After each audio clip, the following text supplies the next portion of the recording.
जय हिंद. नमस्कार विद्यार्थी मित्रांनो. मागील व्हिडिओमध्ये आपण AI टूल्स म्हणजे नेमकं काय आहे, कोणकोणते प्रकार आहेत आणि ते आपल्या आयुष्यात कशा पद्धतीने काम करत आहेत हे समजून घेतलं. आजचा हा व्हिडिओ आपल्या या प्रवासाचा पुढचा टप्पा आहे. आज आपण एक अतिशय महत्त्वाचा प्रश्न समजून घेणार आहोत. विद्यार्थी म्हणून AIचा प्रत्यक्ष, योग्य आणि सुरक्षित वापर कसा करता येईल. मी मुद्दाम एक गोष्ट स्पष्ट करतो. आजचा व्हिडिओ AIचं कौतुक करण्यासाठी नाही आणि AI बाबत घाबरवण्यासाठीही नाही. दैनंदिन जीवनात जे घडते आहे त्याबाबत अवगत करून देण्यासाठी व माहिती देण्यासाठी आहे. आजचा व्हिडिओ आहे AI समजून वापरण्यासाठी. कारण योग्य वापर केल्यास AI तुमचा अभ्यास सोपा करू शकतो आणि चुकीचा वापर केल्यास तोच AI तुमचं नुकसानही करू शकतो. म्हणून हा व्हिडिओ शेवटपर्यंत लक्ष देऊन पहा. सर्वात आधी आपण नोट्स बनवण्याबद्दल बोलूया. आपण सगळेच जाणतो की नोट्स काढणं म्हणजे फक्त पुस्तकातून ओळी उतरवणं नाही. चांगल्या नोट्स म्हणजे समजून घेतलेला, थोडक्यात मांडलेला अभ्यास. इथे AI खूप उपयोगी ठरतो. समजा तुमचा एका विषयाचा अभ्यास आहे व तो एखादा मोठा धडा आहे.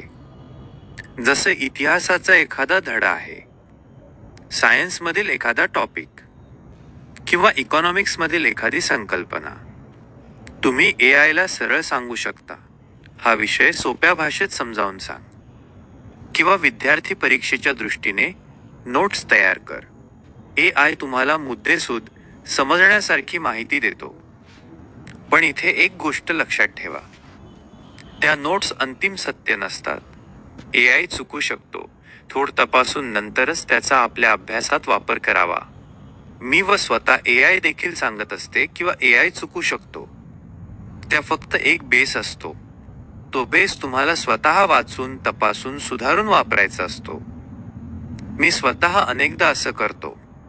पहिले AIला पूर्ण प्रश्न देतो. हा प्रश्न म्हणजेच प्रॉम्प्ट कसे द्यायचे त्याचा व्हिडिओ आपल्या चॅनलवर आहे, तो पाहून घ्या. आयला दिला जाणारा प्रॉम्प्ट हा पूर्ण असावा. नंतर त्याच्याकडून ढाचा घेतो. नंतर पुस्तक, सिलेबस, प्रश्नपत्रिका पाहून नोट्समध्ये सुधारणा करतो. यामुळे वेळ वाचतो आणि समज वाढते. आता पुढील विषय म्हणजे समरीबद्दल बोलूया. आज विद्यार्थ्यांसमोर सर्वात मोठी अडचण कोणती आहे तर अभ्यासाचा प्रचंड भार. एकाच विषयासाठी अनेक पुस्तके, मोठमोठे PDF, ऑनलाईन नोट्स. यात नेमकं महत्त्वाचं काय हे कळत नाही. इथे AI खूप प्रभावी ठरतो. तुम्ही मोठा मजकूर देऊन AIला सांगू शकता, याचा थोडक्यात सारांश दे किंवा परीक्षेसाठी महत्त्वाचे मुद्दे वेगळे कर. उदाहरणार्थ, तुमच्याकडे 30 पानांचा एक PDF आहे. तो संपूर्ण वाचायला वेळ नाही. AI तुम्हाला त्याचा 2 पानांचा सारांश देऊ शकतो. पण पुन्हा सांगतो, सारांश म्हणजे अंतिम उत्तर नाही. तो तुम्हाला दिशा दाखवतो. आगे खोलात जायचं की नाही हे तुमच्यावर आहे. आता पुढे विषय म्हणजे प्रश्नोत्तरे बद्दल बोलूया. हा भाग विद्यार्थ्यांसाठी खूप महत्त्वाचा आहे. कारण अनेकदा आपल्याला अभ्यास करताना छोटे छोटे प्रश्न पडतात. हे असं का आहे? हे इथेच का वापरलं आहे? याचा अर्थ काय? आधी आपल्याला शिक्षक भेटायला लागायचे किंवा मित्रांना विचारावं लागायचं. आता AI एक अभ्यास सहकारी बनतो. तुम्ही कुठलाही प्रश्न विचारू शकता. तो मूर्ख प्रश्न आहे की शहाणा प्रश्न आहे याची भीती बाळगायची गरज नाही. AI शांतपणे उत्तर देतो. वेगवेगळ्या उदाहरणासह समजावून सांगतो. उदाहरणार्थ, सायन्समध्ये एखादी प्रक्रिया समजत नसेल, AIला सांगा, हे एखाद्या दैनंदिन उदाहरणातून समजावून सांग. किंवा गणितात एखादं सूत्र कसं वापरायचं हे कळत नसेल, स्टेप बाय स्टेप समजून सांगायला सांगा. यामुळे संकल्पना स्पष्ट होते आणि पाठांतरावर अवलंबून राहावं लागत नाही. आता परीक्षा तयारीबद्दल बोलूया. हा भाग थोडा संवेदनशील आहे. कारण इथेच AIचा योग्य आणि अयोग्य वापर यातला फरक ठरतो. AI परीक्षा पास करून देण्यासाठी नाही, पण परीक्षा तयारी योग्य दिशेने नेण्यासाठी आहे. तुम्ही AI ला विचारू शकता, या विषयावर कोणत्या प्रकारचे प्रश्न विचारले जातात. मागील वर्षांच्या प्रश्नपत्रिकेच्या पॅटर्नवर आधारित सराव प्रश्न दे. किंवा या धड्यासाठी महत्त्वाचे मुद्दे कोणते. AI तुम्हाला अभ्यासाची दिशा देतो. तो योग्य प्रकारे अभ्यास करण्यास टप्पे देतो. मी अनेक विद्यार्थ्यांना सांगतो, AI म्हणजे शॉर्टकट नाही. AI म्हणजे स्मार्ट रूट आहे. आता उत्तरांची तयारी याबद्दल बोलूया. हा मुद्दा खूप महत्त्वाचा आहे. कारण आज अनेक विद्यार्थी थेट AI ने लिहिलेली उत्तरं पाठ करतात किंवा तशीच कॉपी करतात. हा सगळ्यात मोठा धोका आहे. AIचं उत्तर म्हणजे एक रेफरन्स आहे, एक उदाहरण आहे. तुमचं उत्तर तुमच्या शब्दात असायला हवं, तुमच्या समजुतीतून आलेलं असायला हवं. AIचा वापर असा करा, उत्तर कसं मांडायचं याची रचना समजून घ्या. प्रस्तावना कशी लिहायची, मुख्य मुद्दे कसे मांडायचे, उदाहरण कुठे द्यायचे, निष्कर्ष कसा काढायचा, हे सगळं AI तुम्हाला शिकवू शकतो.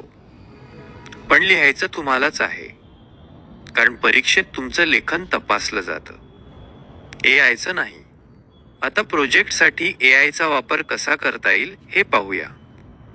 आज बहुतेक अभ्यासक्रमांमध्ये प्रोजेक्ट अनिवार्य असतात.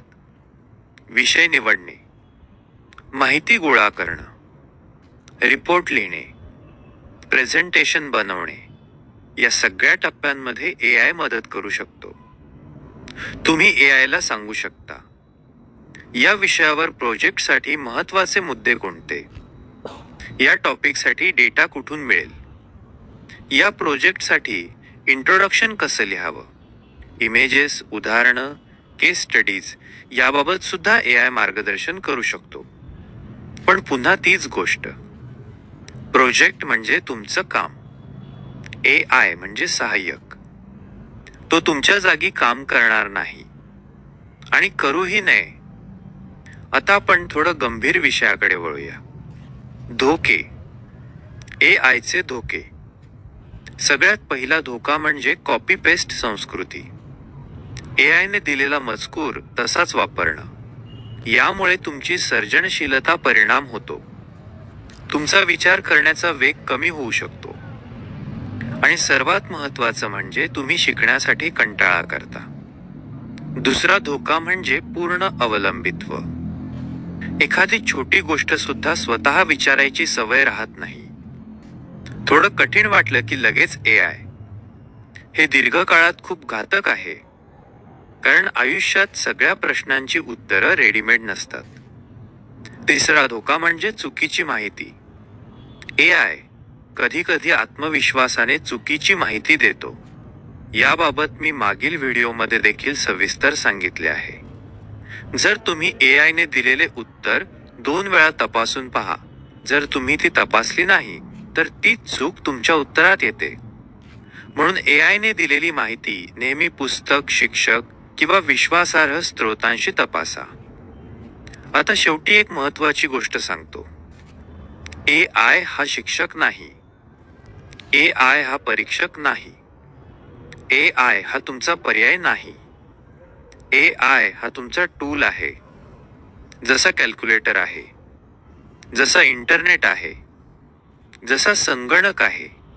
जो विद्यार्थी AIचा वापर समजून, मर्यादेत आणि प्रामाणिकपणे करेल, तो विद्यार्थी उद्याच्या जगात नक्कीच पुढे जाईल. आणि जो विद्यार्थी आळशीपणासाठी AI वापरेल, तो मागे पडू शकतो. निवड तुमच्या हातात आहे. हा व्हिडिओ शेवटपर्यंत ऐकल्याबद्दल धन्यवाद. तुमचे प्रश्न, मत, अनुभव कमेंटमध्ये नक्की नोंदवा. विद्यार्थी म्हणून तुम्हाला AI कोणती मदत घ्यायला आवडेल, किंवा यापूर्वी तुम्ही AIच्या मदतीने अभ्यासात काय काय केले हे मला समजून घ्यायला आवडेल. तुम्ही कमेंटमध्ये नमूद करा. तसेच तुम्हाला तुमच्या अभ्यासात AI कडून मदतसाठी प्रॉम्प्ट कसे वापरायचे, काय प्रश्न विचारायचे, याबाबत मार्गदर्शन अपेक्षित असल्यास नक्कीच कळवा. व्हिडिओ नक्कीच आवडला असेल म्हणून लाईक करा, शेअर करा आणि चॅनलला सबस्क्राईब करा. आता आपण लवकरच पुढील व्हिडिओमध्ये पुन्हा भेटूया. तोपर्यंत शिकत राहा, प्रश्न विचारत राहा आणि भविष्यासाठी स्वतःला तयार ठेवा. जय हिंद, जय महाराष्ट्र. धन्यवाद.